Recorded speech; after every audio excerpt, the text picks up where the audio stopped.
Trades. We got 3 of them we're going to talk about, even though more than that was done. However, these are the 3 biggest ones that happened recently. Number 1, we'll start in Baltimore with you, Brennan. Portland sends left-handed reliever Blake Snell, 20% of his contract retained, for a flurry of players, including... Huh? He's not a reliever. You said he was a reliever. I wrote it down wrong. That's my fault. That's my fault. For a flurry of pitchers, including... And you want for to a be flurry an of insider. pitchers, including Nick Margevicius, Quinn Priester, Ben Tanner, Dave McClory, and Juan Ochoa, as well as third baseman Drew Ellis. Yeah. Brennan, first of all, good pickup, but you gave up a lot. Did I though? This is one of those questions of quality over quantity. This is more on the quantity side, as Portland is trying to develop the depth of their minor league system. Look, I said a lot. I didn't say a lot of value. I just said a lot as a numerical number. Portland selected the players that they got. They wanted those 2 guys specifically. Here, I liked Ellis. I recently selected him in the draft, but he's a decent hitting prospect. Ben Tanner is a lefty. A lefty with 3 decent pitches and throws for good velocity. And then Nick Margevicius went back to make the salary work. The real part of this trade, the real value for Portland, and the guy who I think has a lot of value for Portland is Quinn Priester. Absolutely. Because Quinn Priester was really good in limited action as a starter this year. And not limited action. He had a lot of action as a starter between Pittsburgh and Baltimore. I mean, a 4.05 ERA, yes. 3.65 FIP, though. 2.99 Sierra. I mean, he's a guy who I feel like you could build around and have in your rotation for the next 5 years. He's still young at 26 and controllable. Yeah. I mean, he's a building block for an expansion franchise. He's never going to be a superstar, but it'll be really helpful for Portland to have level, steady players in that lineup. And on the flip side, you also have Portland retaining 20% of the Blake Snell contract, which means about $8 or $9 million per season over the length of 4 years. I think he's got left, something like that. 4 years, yeah, 4 years left. Yeah. So that helps soften the blow financially for Baltimore. I think, honestly, this is a good deal for both sides because Portland isn't stuck with a albatross of a contract at its infancy stages that we all kind of questioned when he made this move. But at the same time, he brings back 6 players, right? Yeah. How many? Yeah, 6 players to fill out the farm system, including a couple that can actually pitch at the major leagues right now. And $8 million that you have to pay over the course. I mean, maybe Snell even opts out after this season, although it's hard to think why he would, considering he would be making $42 million the next year. But you never know. I doubt he opts out. Yeah, I doubt it. Yeah, but I think $8 million. I don't like retaining salary on players, but I think $8 million is able to be stomached by Portland for trying to build up the farm system over the next few years. Yeah, I want to really ask you 3. Go ahead. I just wanted to say, I want to ask you 3 gentlemen, not including Brenden and myself, being biased in this situation. The top 3 teams the top 3 projected teams in this division this year are Baltimore, Cleveland, and Tampa, which has been pretty much agreed on throughout the league at this point. Those also are the top 3 rotations in the division. Cleveland with Bradford, Barbosa, Tecker, Sentner, and Bieber. In Baltimore, you get Reed back, so you've got Ethan Knight, Jim Reed, Dan Walker, Blake Snell, and Jorge Soto. And then in Tampa this year, you're going to have Ben Spears, Jim Giesler, Denny Martinez, Ryan Weathers, and either Efren Contreras, Floriano Espinosa, or Jansen Guerrero. Does the addition of Snell, however, give Baltimore the best rotation in this division? It could. I think for me, I would rather take either of the other 2 just because I feel like there's questions about Jim Reed coming back. We don't really know what he's going to bring back. I mean, there's legitimate questions about Blake Snell and what he's going to be. I mean, he took a severe downturn this past season. And, is that just a blip? Is he going to come back closer to the form he had before? He could, but it's still a question mark there. But if you had to ask me which was the best right now, I'd probably say Tampa. But I do see the potential for Cleveland's to really surpass them, depending on what Tecker and Sentner can do, especially this year. I agree. And I think Knight is coming off of Knight's coming off of a iffy kind of year too. So there's just a lot of up. This is either, like Extreme said in the chat, this is either this reincarnation of the 70s Orioles with those 4 great starting pitchers, or something a little less than that. So if all 5 of these players in the Baltimore rotation pitch up to their potential, this is the best rotation in baseball. And I'm even saying that over the San Francisco Giants. You talk about 1 to 5. They may not have the best 1-2 or the best 1-2-3, but if Reed has a good bounce back after missing an entire season with injury, if Soto can figure out what he's doing, because he's been up and down depending on how he's being used. If he can stop giving up home runs. There's that, and the changes to your ballpark will help with that. If Dan Walker starts coming into his potential, Ethan Knight bounces back, Snell bounces back, this could be the best 1 through 5 rotation in the league. But as you two mentioned, there's a lot of question marks around that. What are the odds? It's the highest ceiling, lowest floor. Whereas Tampa Bay and Cleveland are maybe lower ceilings but have a higher floor. And Cleveland has the extra benefit of having active CCPs in that rotation. So that are Andrew and Tim, because JR sort of gave an answer as well. As of this current second, with you can say it just based on your predictions or whatever, who has the best rotation in the AL East? I need to remind myself the full rotation of Cleveland. I remember their top 3. Tampa is not in the right order in the latest file, by the way. I'm looking. I'm not looking at what's listed. I'm looking at their players. That up. Yeah. It's very close. I'm gonna very slightly give the edge to Tampa, but I think by the end of the season, Cleveland would surpass that, just based on, like Tim said, you have the CCPs that are still developing their players, like Tecker. Could see a lot of improvement by the end of the year. I think he's kind of like on the bottom half of that. So I right now I would give the edge to Tampa. Brenden, you have anything? I think it's Cleveland and an eyelash. It's Cleveland by an eyelash. Yeah, like 1A, 1B kind of thing. Brenden, you got anything you'd like to add to this discussion? It's honestly awesome to be on a podcast with people who give smart and reasoned analysis instead of saying whatever stupid idea comes to the top of their head.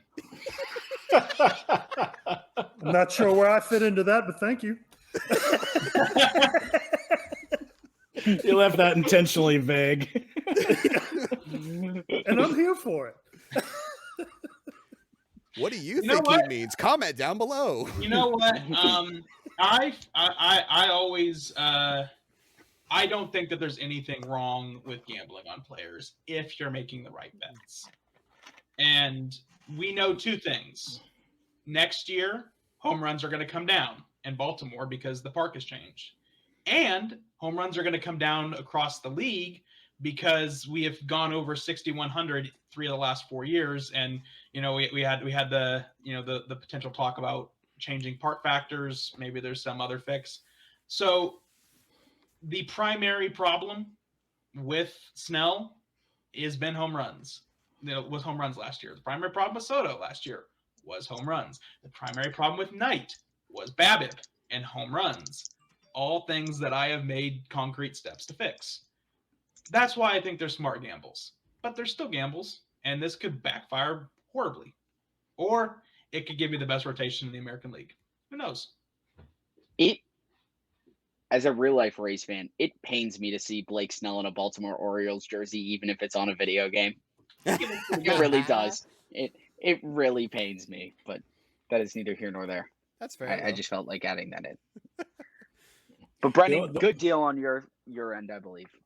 The only thing I would say, Brenden, just to that about Knight, I think to me what's more alarming is his walks and his control. I think that could have been an aberration this year, but if that even comes close to holding true again, that's really alarming.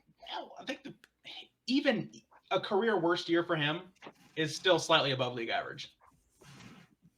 I mean, his walk percentage was, I don't know. Like we don't have to guess. We can find out. Oh, Trevor's on. Walked 6.2 last year. That's career. That wasn't career worst, but it's been the worst for several years. Yeah. I mean, put in perspective, that's almost double what he usually does the past couple seasons. Whip was up almost over 30 average points. Around 10%.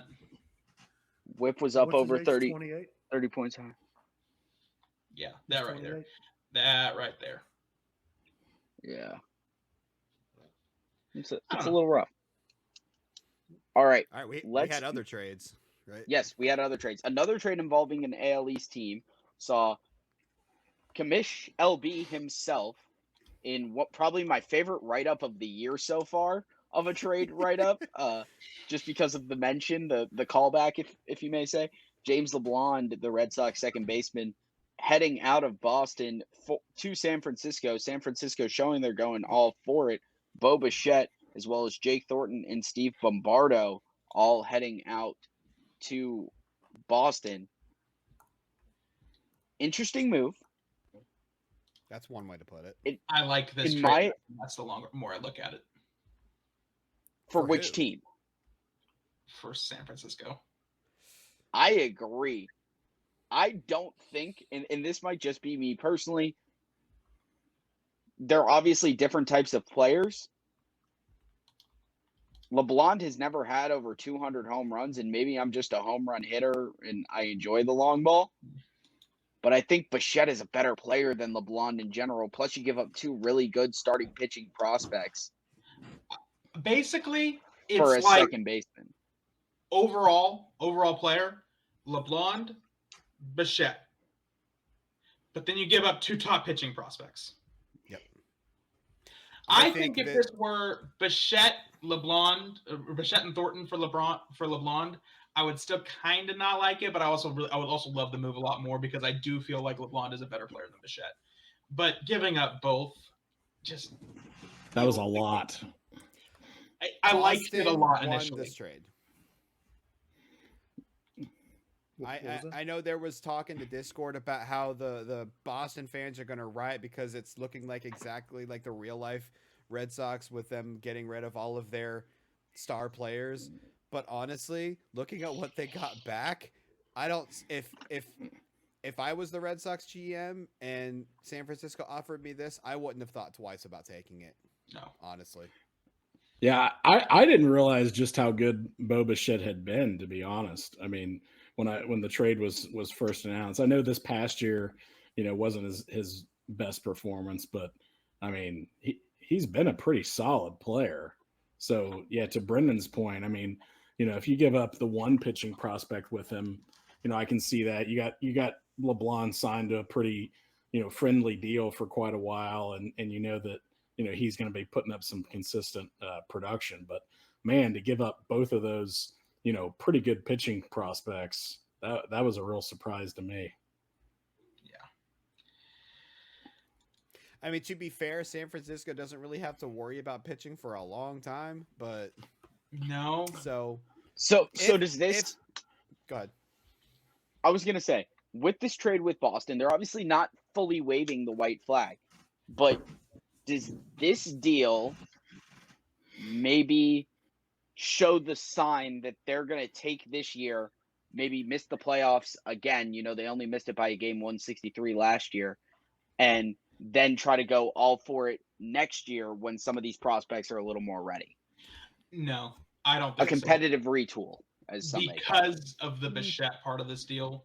I see this more as I don't even think they're taking a massive step back with this trade in particular. Some of the other trades, yes, but I don't think this is a team that's going to give up on going into the playoffs. I think this is a team that's going to be comfortable, maybe sitting around the same win total and angling for a wild card, but they're definitely going to be trying to get to the playoffs. Yeah. Well, and they're fixing the one thing that we have consistently talked about as the problem with Boston, and that's the pitching. So, totally get it for them. San Francisco's clearly trying to tweak something here, and this, along with the Kirilloff deal they pulled off earlier, I kind of look at all of it together as just what is San Francisco trying to do. But I think Boston is trying to reload, and the new playoff system, the new divisional alignment. There's no reason Boston can't be competitive for a wild card spot. Yeah, and I think what's interesting is in both of the kind of bigger deals of theirs where they've dealt away, big names with the LeBlanc deal, and then a lot earlier with the Devers deal. You look, they brought back guys who could, in a way, be replacements for them on the big league roster as part of the deals, and I think that was intentional. With Bichette and then also Pepe Clark. Like, again, we're not expecting Pepe Clark to win the Triple Crown and give you the same offense that Devers did, but it's a guy that can slot in there in one of those spots in the lineup and still give you some production while you're saying, hey, we're still going to try to compete this year, but we're just mixing things up because what we've done the last couple of years just hasn't been enough anyway. They're taking small steps back in their areas of strength in order to take larger steps forward in their areas of weakness. Now, this deal in particular, it's going to take a few years before we see Thornton and Bombardo make a difference, but they're addressing the weakness as a long-term play, as well as bringing back some guys that are almost ready to go now with Devers' deal. In that infield, you're going to see Spencer, Diaz, Serrano, and Bichette. That's your starting four, and that's a pretty dang good starting infield. Yeah. That's very good. I mean, if you do ask me myself. Let's move on to the last trade we're going to talk about before we get close to wrapping up this episode here. Let's go ahead and talk about the 3-team trade, which went like this. It was Milwaukee, Portland, and the Angels. The Angels sent Josh Jung, Asa Lacy, and Arturo Rojas to Milwaukee. They also sent starting pitcher Tim Swanson to Portland. Milwaukee sent Luis Armendariz, Dave Oldham, and Chris Kimber all to Portland. And Portland sent third baseman Nolan Arenado to the Angels. A lot of moving pieces here. What are our thoughts? I like how the trade log makes it look like Nolan Arenado was traded straight up for Tim Swanson. That's my favorite part about this. Or all three of those players going to Milwaukee for $1. That's a good deal. Gotcha. I just like how Portland had the best expansion draft after the expansion draft that they could have hoped for. That's true. That's true. I mean, they had another half draft with all these deals they made. And I get that, for all the talk of, how, Attica was like, really wasn't paying attention to some of the things he crazy like a fox, I think, because I think he's really a helped liar. himself a I lot. think he was paying attention. Yeah, it's some good moves here. I don't know at the beginning how much he was paying attention since he just woke up a little bit late for the draft, but that's neither here nor there. It's Maybe he all saw a ruse. Arenado It's as a he smoke went. screen. He wanted to throw people off. He wanted to make himself look like some kind of bumbling idiot. But in reality, he was ready to strike. Yeah, this is a great move. That combined with Snell, the two big contracts that they took on, moving those for you moved 2 players and got back 9 prospects, 10 prospects in total. I mean, even if you want to even you could even throw in their Corbin Klaus trade that they made where they got 3 more prospects and they retained, I think it was 15%, and they got 3 more players back. And I've heard rumors that they're not done making trades. Yeah, I mean, that rumor is always floating. I think that Portland has done a better job than Montreal of getting more prospects and more players into their farm system, because I also think that Portland, in the division that they're in, needed to do that compared to where in the NL East, the Expos can be a little bit more competitive quicker. it also could be the personality of the GMs that matters a lot. With Baltimore, that they're going to be trading a lot. Like that's something about me. With GT, we knew from his first season in Minnesota that he was pretty hesitant to trade. He even said it so. He even said so on the Insider podcast. We had no idea what to expect with Attica. Mhm. That's true. This is 100% wild card. Yeah, totally. So I think he's just stepping in. He's going to be a dealer. I am getting word in my earpiece from the Sportsnet desk. Rumors are saying Baltimore completed a trade with Baltimore today. Details are still pending on said deal. You can't take Tim's joke from him. I didn't He say can who try, my though. sources were. I didn't say who my sources were. All I said is that sources said. They could find the same source on Twitter if they wanted to. Well, fortunately, Mrs. Machado was watching The Wire and she told me about it. So Oh, okay. Thanks to Mrs. we're Machado. right on top of it. The If you TV don't show already The Wire? search, What's that? The TV show The Wire? She was watching The Wire? Oh my god. or was she watching the waiver wire?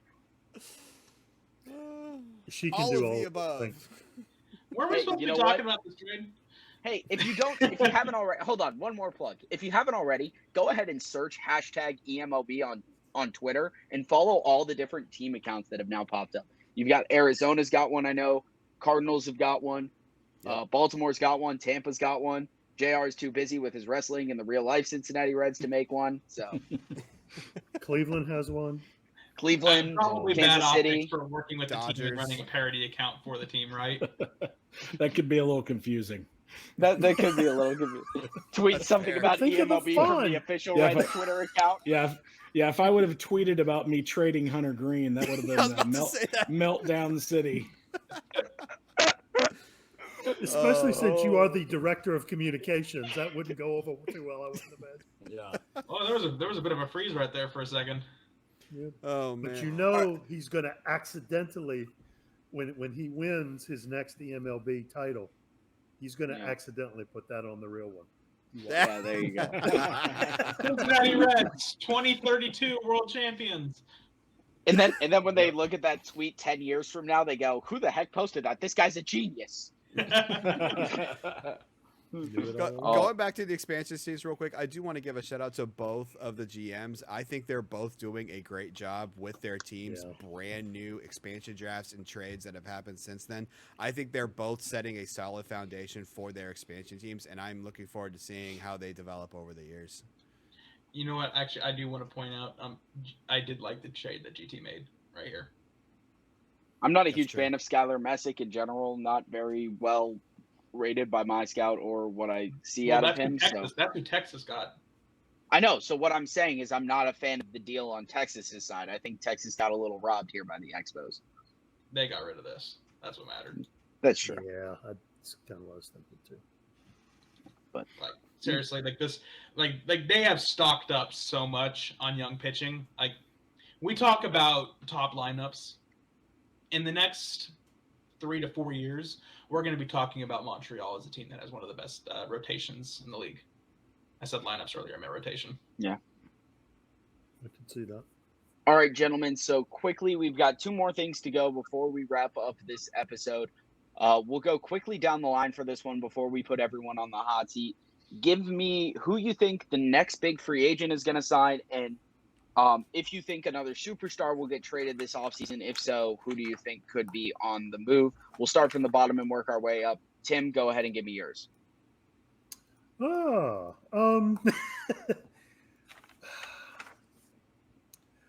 I am surprised to see.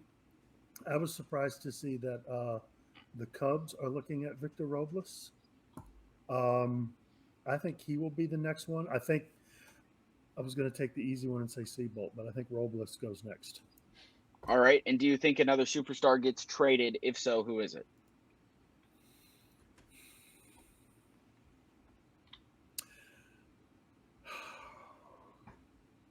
I'm blanking. I'll pass fair. because I know we're late on time. I'll think That's of something. Andrew. Let's see. I don't think he's going to be the next one, but I am keeping a close eye on the bidding war going on for Juan DePaula. because he originally came in only asking for a very, very small salary, but it has bloomed quite a bit for his asking price. So I don't think he's going to be the next one signed, but I like to point him out just because I think it's really interesting how those negotiations are going. It's like 3 or 4 times more than what his original ask was at this point. And in terms of another major trade,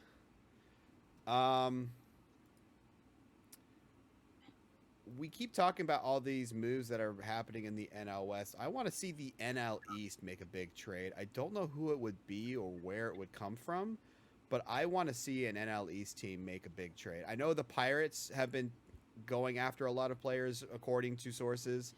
This season, they missed out on LeBlanc. So maybe you see them make a big move because they have a lot of prospect talent, and I don't deny that they will be able to offer something big. I just don't know where it would come from. I'm not going to dig on Cody for a second straight podcast. However, I would not be shocked if he maybe overpays a little bit with being upset that he hasn't landed one of these big superstars that's been on the market. It's possible. That's a reasonable take. Don't think that's as outlandish as some of my other ones. We've seen a couple teams already feel like they overpay. Like we just talked about potentially San Francisco overpaying for LeBlanc, sending back 2 really good pitching prospects. So the Pittsburgh wouldn't be the first one to overpay by our opinion. Yeah. Which is fact. Brenden, what are you thinking here? Well, I think the next free agent to sign a contract, someone who's asking for a lot of money, is going to be this guy right here, because he's going to go to the Padres because Lim sounds like Kim. Eventually, every single M, not just Kim's, but all M's will be in San Francisco. Wait, San Diego.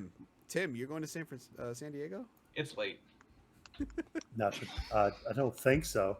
He's going to Well, yeah, actually, yeah, because I think we've got a couple of home schedules against them, so I'll probably be in San Diego. Fair so enough. that qualifies. No. And we have Ha-Seong Kim, our starting Ha-Seong, shortstop. that's right. So, yeah. All right, and in that same vein, next player to get traded will be Ha-Seong Kim to the Padres. I love it. I love it. JR. I mean, I do think Seabold is going to go off the board here really quickly. I mean, he's the last kind of, potentially difference-making starting pitcher on the market. I do like Pablo Lopez, but, Seabold, I think, is the one guy left that, you've got some teams, putting some big offers in on. So I think he's kind of the next, big name off the board there. In terms of a star potentially being moved, I really don't know that I see another one of those big deals happening, at least until maybe we would get into spring training or something like that. But I could see, Boston doing what they're doing, going ahead and shopping Mookie Betts around there, seeing if they could move him. He's got, I think, either 2 or 3 years left on his deal. And, a team like we've talked about the Dodgers, like we've talked about some of these other teams with money that is looking for an impact hitter. There weren't anybody on the free agent market other than, Trey Turner, if you feel like he's, an impact hitter like that. So I could see somebody going to Billy and offering him another deal for Mookie Betts. I think he's got a no trade clause, though. Not sure. He probably does because he's a 10-5 guy. He might have a partial.